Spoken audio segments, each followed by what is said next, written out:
CCMRDയും Pandit Karuppan master പഠനകേന്ദ്ര ലൈബ്രറിയും സംയുക്തമായി നടത്തുന്ന പണ്ഡിറ്റ് കറുപ്പൻ മാസ്റ്ററുടെ 140ാമത് ജന്മദിനാഘോഷവും കവിയരങ്ങും മെയ് മാസം 24-ാം തീയതി വൈകിട്ട് 3 മണിക്ക് കുഴുപ്പള്ളി CCMRD ഹാളിൽ വെച്ച് നടന്നു. പി ഉണ്ണികൃഷ്ണൻ സ്വാഗതവും CCMRD പ്രസിഡന്റ് PK അരവിന്ദാക്ഷൻ അധ്യക്ഷത വഹിച്ച ചടങ്ങ് Kochi taluk library council secretary KS Radhakrishnan ഉദ്ഘാടനം നിർവഹിച്ചു. ആ കാലഘട്ടത്തിൽ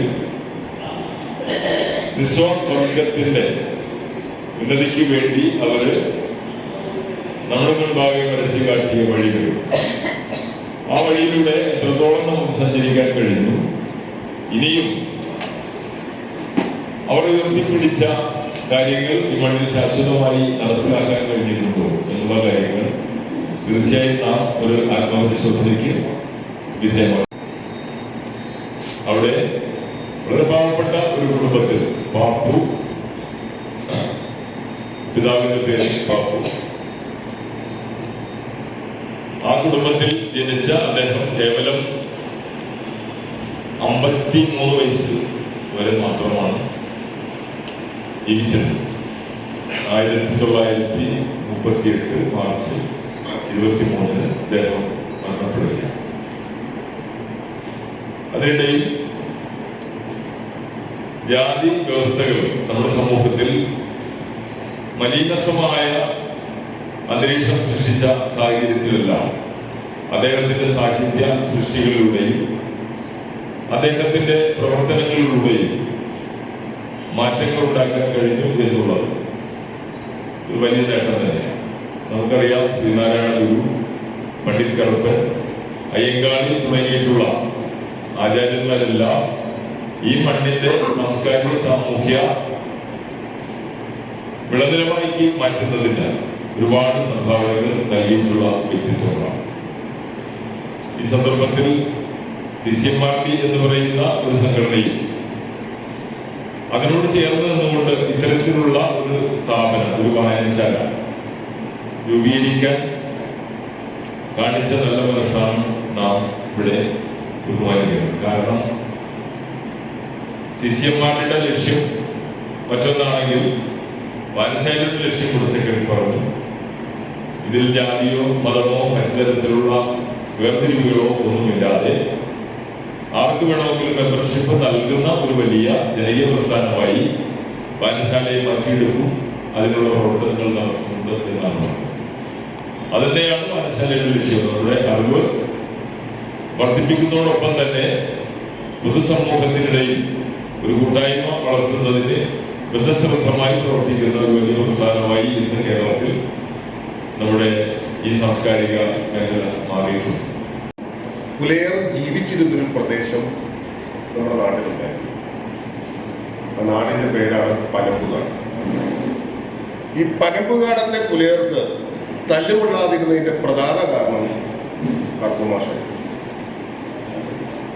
അപ്പൊ തല്ലുകൊള്ളാതെ ജീവിച്ച ഒരു അല്ലെങ്കിൽ ഒരു അരികുവൽക്കരിക്കപ്പെട്ട ജനത ഈ സാമൂഹ്യ ചരിത്രത്തിൽ ഉണ്ടായിരുന്നു എന്നും അവർ അടയാളപ്പെടുന്നുണ്ടെങ്കിൽ ആ അടയാളപ്പെടലിന്റെ ഭാഗം കറുപ്പൻ മാഷിനെ ചേർത്തിട്ടാകണമെന്നും കൂടിയായിരുന്നു ഞാൻ സംസാരിച്ചത്. ഒരുപക്ഷെ അത് കേട്ടിട്ടാവണം എന്നെ ഇവിടെ വിളിച്ചത്. ഒരു കാര്യം നിങ്ങൾ മനസ്സിലാക്കുക, വളരെ പ്രധാനപ്പെട്ട ചില കാര്യങ്ങൾ മാത്രം ലളിതമായി സൂചിപ്പിക്കാൻ മാത്രമേ ആഗ്രഹിക്കുന്നു. ഒരുപക്ഷെ നാമൊക്കെ വൈകുന്നേരങ്ങളിൽ സ്തോത്രങ്ങളൊക്കെ ചൊല്ലുന്നതിനെ കുറിച്ച് കാണുക. ഇങ്ങനെ എന്താ പറയുക, മധുരാഷ്ടകം അല്ലെങ്കിൽ എന്താ പറയുക ദേവീ സ്തോത്രം, അല്ലെങ്കിൽ സംസ്കൃതത്തിൽ അതിമനോഹരമായി എഴുതപ്പെട്ടിട്ടുണ്ടെന്ന് വിശ്വസിക്കപ്പെടുന്ന സ്തോത്രകാവ്യങ്ങളൊക്കെ ഒരുപാട് വൈകുന്നേരങ്ങളിൽ അന്നും ചൊല്ലിയിരുന്നു, ഇന്നും ചൊല്ലിയിരുന്നു.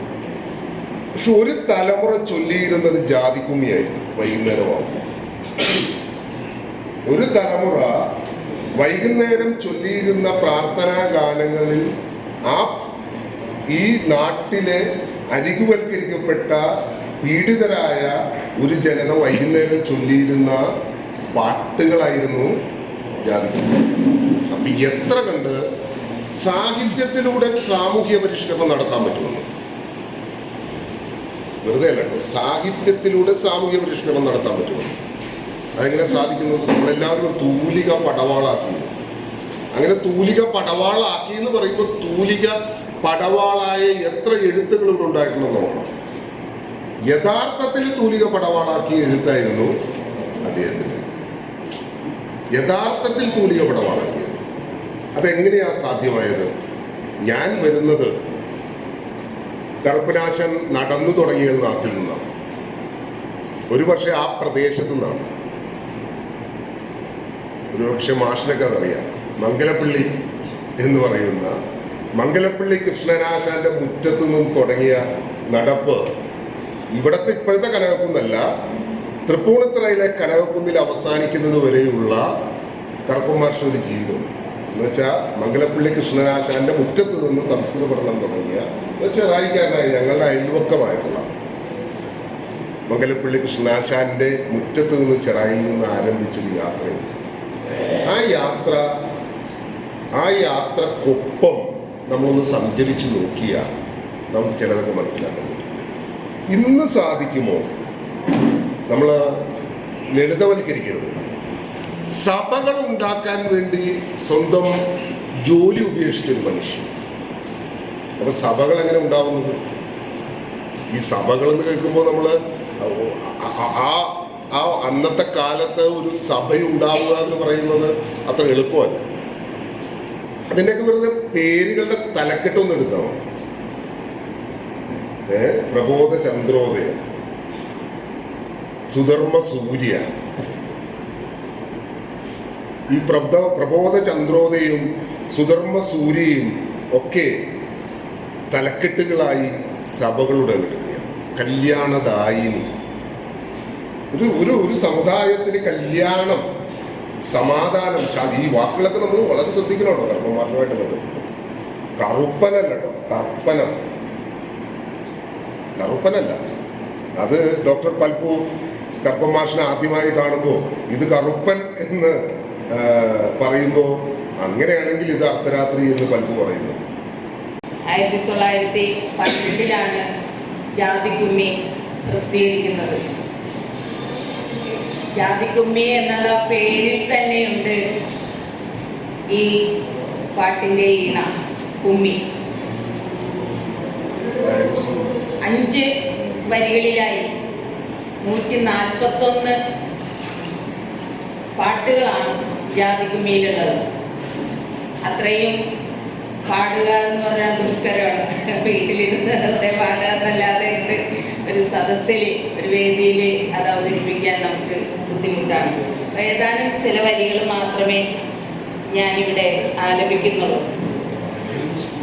ജാതി വ്യവസ്ഥയുടെ ആചാര്യനായ ശ്രീ ശങ്കരാചാര്യര് ഒരു കാലഘട്ടം വരെ നമ്മുടെ നാട്ടിലൊന്നും ജാതി വ്യവസ്ഥ ഉണ്ടായിരുന്നില്ല.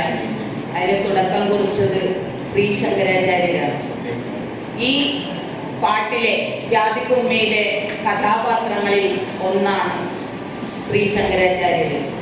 അദ്ദേഹവും സാക്ഷാൽ ശങ്കരൻ, അതായത് പരമശിവൻ, അദ്ദേഹമായിട്ടുള്ള വാഗ്വാദങ്ങളാണ്.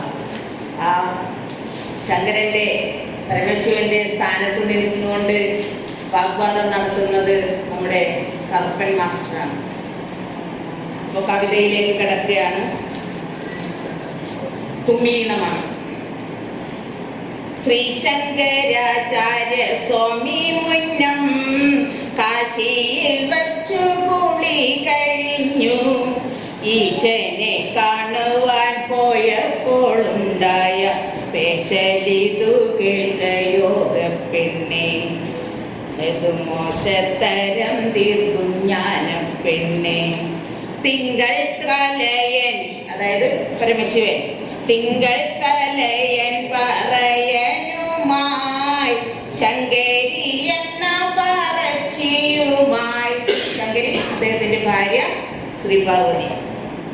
തിങ്കൾ തലയൻ പറയനുമായി ശങ്കരി എന്ന പറച്ചിയുമായി ശങ്കരാചാര്യൻ വരും വഴി മധ്യേ ശങ്കയെ